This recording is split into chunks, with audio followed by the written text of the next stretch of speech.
So I'm at the well again today, and I'll explain some of the details of the well again, just so I can get the new folks up to speed a little bit. I don't want to go into a lot of detail on what we did to repair this old 40 or 60-year-old well. But before I talk about this, I want to show you this video clip that I made 4 years ago. It's a short little clip. We were nomads at the time. Of course, it was before I had fancy cameras or anything like that, so the footage is a little grainy and bouncy, so I apologize, but if you'll just hang in there and watch this video, I'm sure you'll like it.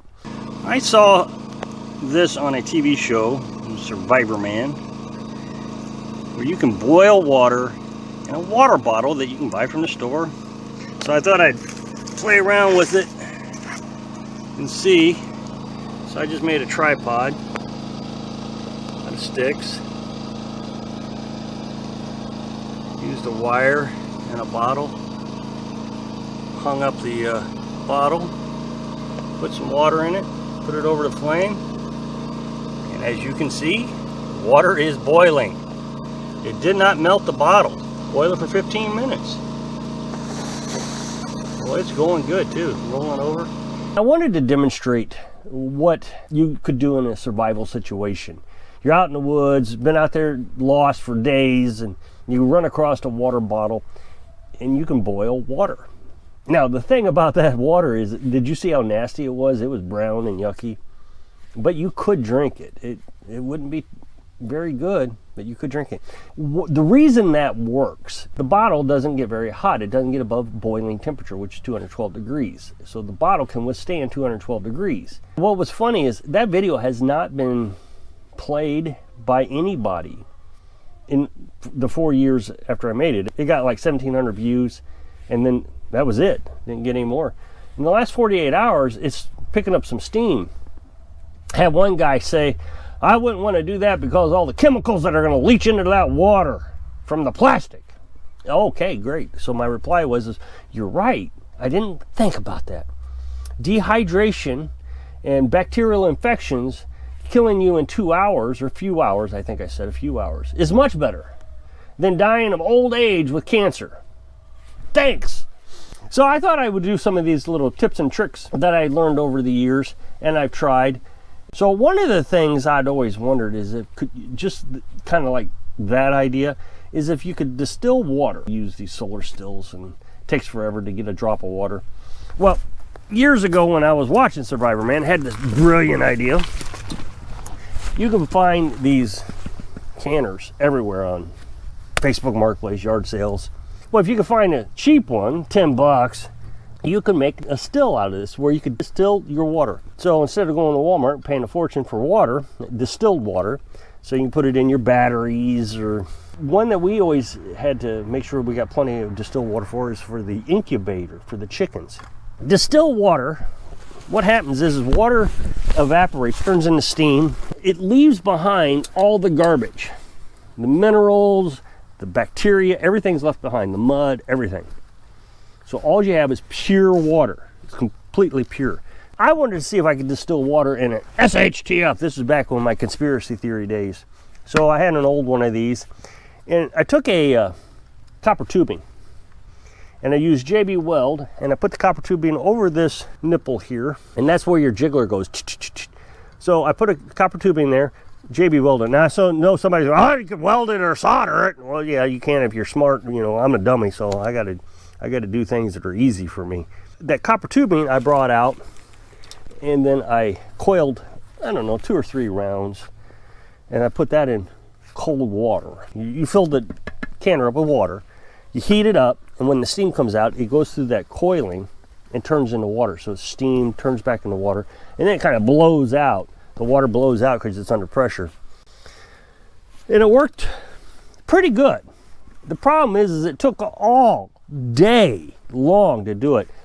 And I got to thinking, well, in an SHTF, I mean, where are you going to find that kind of energy? You got to be able to have electric or firewood or something. So I don't know how effective that would be. I mean, in a real emergency, it would be okay.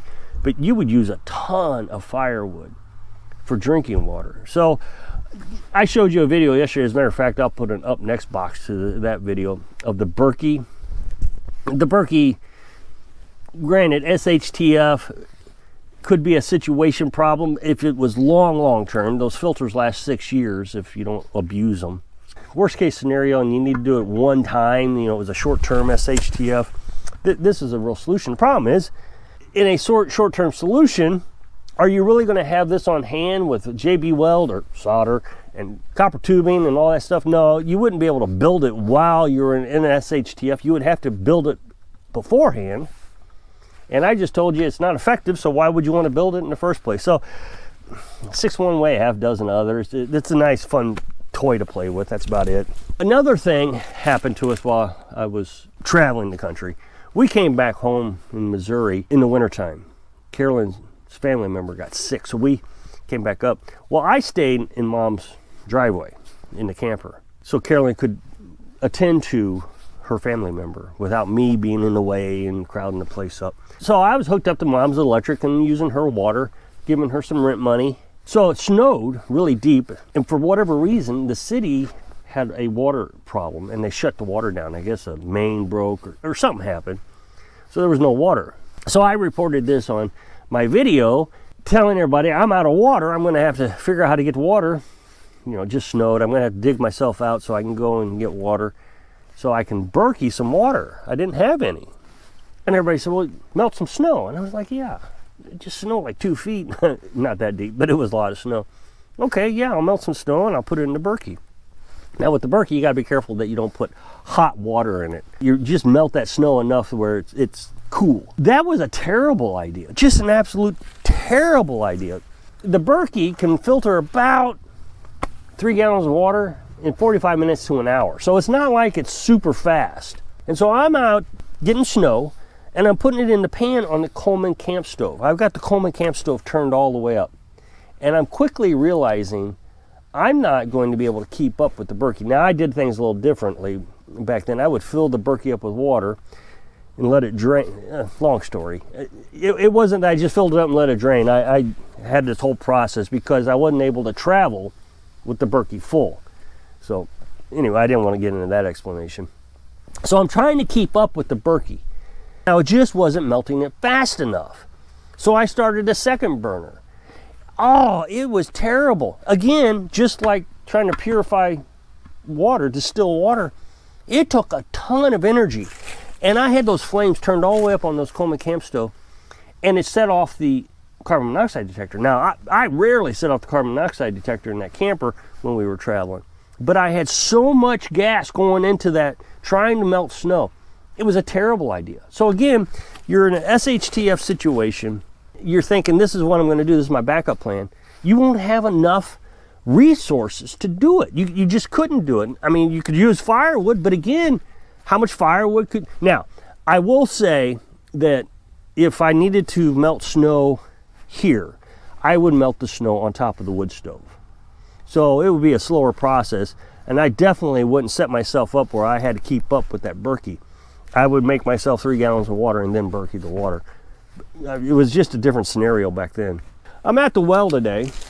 Well, first of all, let me explain to you what's going on with the well. So the other day I wanted to collect some rainwater because we had lots of cloudy days. I mean, probably almost 2 weeks of cloudy days. So I wanted to collect some rainwater for the chickens and the toilet. That way we didn't have to use water out of the IBC tank. Just saving the water. That's all I was doing. So I set up this tub. Well, I was so stupid that I put a concrete block in the ditch. So when it rained, that ditch is supposed to take water away from the well.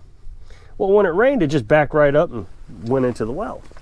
So after 8 or 10 months of not having any issues with the well, after digging all these ditches, I had to flush out the well.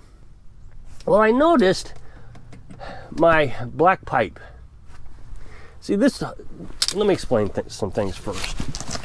This well is probably about 130 feet deep, I think. And I am trying to modernize this well. I'm using a more modern day type of well pump. I'm not saying they didn't use these kind of well pumps back in the day. I'm not sure. This well definitely didn't use this type of well pump. This is a submersible pump. So down here is the motor, the electric motor, and up here is the pump. The motor spins the pump and it sucks water into this right here. This is an old pump that I've taken out. I've got a smaller one in there now. This one can pump out 33 gallons a minute. The one I have in there pumps out 15 gallons a minute. Well, with a well as shallow as mine, now it's not a shallow well, it is a deep well, but as shallow as it is, I suck out the water quite quickly at 15 gallons a minute. The recovery rate's only 5 gallons a minute. So I have to throttle it down. That pump just hangs right there. Well, it hangs at probably 10 feet above the bottom of the well. And the reason you hang it above the bottom of the well is so it doesn't pick up all that sediment. Now, back in the day, you ran PVC pipe or pipe down into the well, and you sucked it out with a pump that would be up here. It was an above ground pump. I mean, I could have bought one of those, but I would have had some real freezing issues. And so the way I prevent freezing issues is about 70 feet down, I've drilled a hole in this black pipe, so all the water drains back down into the well. I never have any water in here to freeze. There are 3 components that are holding that well up, so it doesn't fall down to the bottom. I have a cord. Now, you don't want to put any weight on the cord unless it's an absolute emergency, like everything else has failed, this is all you got. Then you have the pipe itself. The pipe can hold that well up. And then you tie on a nylon rope. The way I have this nylon rope tied, you'll see this steel bar. Imagine that rope is coming up here, and I tie it off to that steel bar. What you see out here is just excess. There is no weight on this. All the weight is inside this PVC pipe, all that rope, onto this bar. So when you set it down, you want to put all that weight on that rope. Now, if the rope breaks, you still have the pipe that you can pull the well up with, or if the pipe disconnects somehow, you know, one of these connections break loose, you can still pull it up on the cord, but you really don't want to do all that. Especially when you have this pipe full of water, because you've just added a ton of weight. I don't know how much weight, but a lot of weight on top of the well pump and the hose itself. I've been having this issue with this nylon. Now, this is the rope you're supposed to use. Stretching. It stretches about 4 inches. And I wasn't thinking what was happening. So I've had to fix this like 3 times since I put it in. What happens is that rope stretches and falls back down, and it comes in, and now it's too close to the bottom and it starts sucking up dirt. I noticed yesterday that it was too close. I try to keep this pipe out, just for reference, about a foot from here to here. Well, this is 10 inches. So I just did this morning. I pulled it out 14 inches. Now, I didn't realize it was a 4-inch stretch at the time this morning. I didn't realize that. But now I've realized it because it did it yesterday and I did it today. So what I have to do is pull this up. I retie that rope inside onto this steel pipe, this steel bar, and then let it sit back down. Well, at the time, it seems to have worked. Hey, that's great, it works. Until you turn it on and that pipe fills up with water, it stretches that rope back down, you lose 4 inches. So this is at 10 inches. I'd like to have it at a foot, so we'll see if it picks up any dirt, but I think that 10 inches are going to be fine. So I've told you many times that I've had this guy or group of people who keep telling me they're retired code enforcement and that my well is illegal because dirt keeps getting down in it. Just like I said, you know, it backed up and water got down into it. Well, this well's been abandoned for, I don't know, 20 years. And so there was just a hole in the ground. Water, rainwater, dirt, mud flows, all that could just go right down into it. And so occasionally I have an issue, but within a day or two, I'm pumping that water out, keeping it clean. But they have a real problem with it, and they keep saying my well's illegal. They've called my code enforcement guy. He's come out here to investigate if the well is legal. And he's like, well, it looks legal to me. It's been here forever, right? Yeah. Just learned this morning. California, they're having this water issue. I mean, this is what happens when you farm in a desert, I guess. So they've been trying to figure out what to do with water, and they've had all kinds of ideas, and, you know, run water from Louisiana, from the Mississippi River to California, because, you know, who cares about Louisiana? That's what they're thinking. And they kind of pretty much said that. Here's the newest idea, is they're going to start recycling your wastewater, human wastewater. They've been doing it for years, but it was for the grass. When they initially said it, it's such a good process that you have to add minerals in it, so it just tastes good. So they're taking out the minerals. So I'm thinking, oh, they're going to distill it. Well, if they're going to distill it, Why don't they distill the seawater? There's a ton of water. Why not distill it? I mean, so that's what submarines do. That's what we did when I was on a submarine. But then they got to saying that they treat it. It's a treatment. It's going to kill all the bacteria and things. The guy who wrote the article even said that this thing is foolproof. It's very safe. Until it's not. There is a backup system in case something fails. That way contamination doesn't get into the water. So there is a potential that it can fail. So it must not be a distill. If there's a chance the water can bypass their system and get into it would kill thousands of people, millions of people. You would really be sick from that. So if you'll click this up next box, it'll take you to a video where I was talking about the Berkey. So I hope I can inspire you to work through your problems when you're living your dreams. Thanks for watching.